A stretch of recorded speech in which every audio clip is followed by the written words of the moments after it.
Funeral professionals are not paid enough money, and I was part of the problem. I'm Nathan, musician and mortician. You've probably heard my songs, but I also, as a leader, am at fault because Kentucky is sadly one of the worst paying states as far as salaries for funeral professionals. Hear me out. This is why it happened.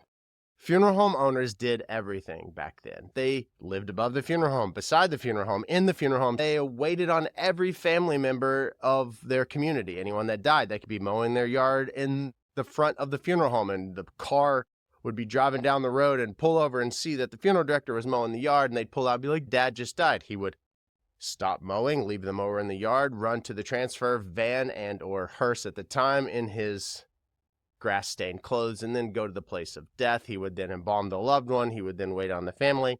He would work the visitation, stand door, empty ashtrays, and take the funeral the next day, bury, do all over again. And then he realized one day, wow, this is really exhausting. I need a little bit of help. So he hired some local help. The local helper was paid a nice, honest wage, and they did a bulk of the work because the funeral homeowner was realizing, wow, I've put in my time. And so that individual started to carry more of the weight. Well, that individual probably got paid a little bit more money, and they too realized that they were doing a bulk of the work and they needed more help. So then the funeral home owner, who was still getting paid the same amount of money, and this guy or gal was getting paid the same amount of money, they hired help.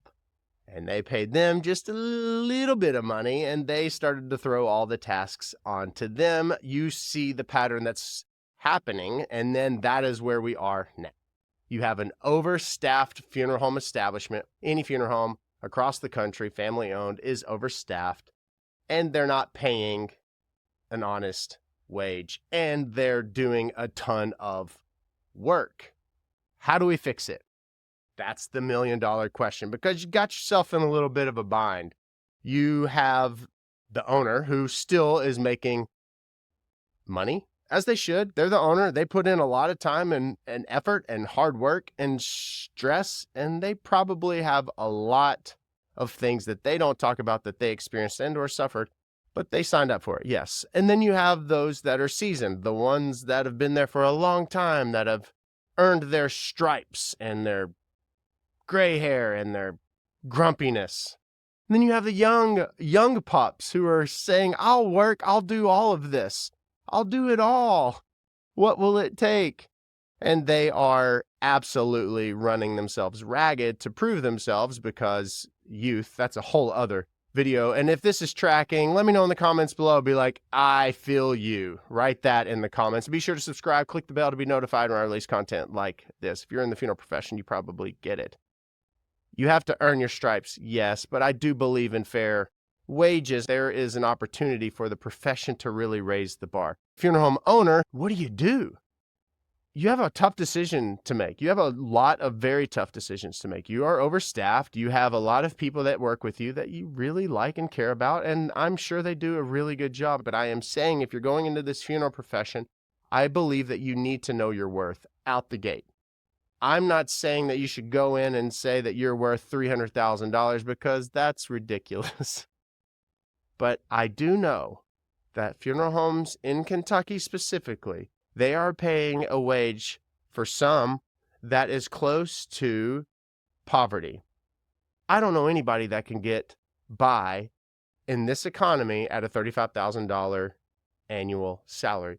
And this is the kicker. This is the thing that's even more tough, is they're working 60, 70 hours a week. You are working 60, 70 hours a week. You're on call at night. That time, if on salary, is not necessarily accounted for. Most homes are not accounting for that. They're not offering that as overtime because, well, you're not technically going out on the death call all the time. So therefore, it's this weird thing. And funeral home owners, for the most part, have good intentions. Funeral home owners also aren't necessarily business-minded individuals. They have done a good job. They've taken care of families. So what's going to happen when the family pays the bill? They'll have money in the bank and people will keep calling them. They don't necessarily have any business savvy whatsoever. Funeral home owners were doing everything. And then as the population grew and as their business grew, they realized, wow, I'm burnt out. I need help. So they bring more on. there's a lot of balances and nuances that come into play. What I mean is there's this tough place that the profession is. It requires a lot of time and work and effort. Therefore, it should require a higher wage for those that are carrying out those tasks. And those of you who are going into this profession or considering it, this is in no way saying don't do it because you won't get paid enough. No, this is simply saying, hey, be mindful of the value that you bring. Work your ass off, yes, and realize that you do have to earn your stripes. Yes, don't go in entitled, but also realize you have a livelihood to make. You have bills yourself to pay. And don't go in there saying, oh, I just want to get my foot in the door, because then you're setting yourself up. It's a tough conversation to have, just like in the arrangement room whenever you're talking about pricing with families. And some of you are going to be defensive. Absolutely. It's tough. You've inherited it. I inherited it to a degree. We were working hard to raise the salaries, how much we were paying people, different ways in which we were bonusing people. I believe that we've got a tough conversation ahead of us with a lot of people that fill the four walls now that are carrying out the responsibilities. Maybe less salaried help, more of a pool of hourly help to call upon, requiring more from that salaried staff. In Kentucky particularly, you don't have to be a licensed director to go and receive a loved one who's passed away. 11 o'clock at night, you can have one of your licensed transporters. Yes, the funeral director, the individual who's waited on 6 families that day, who's probably standing door at visitation. Damn it, the phone rings at 11 o'clock after they've closed up and tried to go home and eat some cold spaghetti. Now they can call the transport person. That individual can receive the loved one.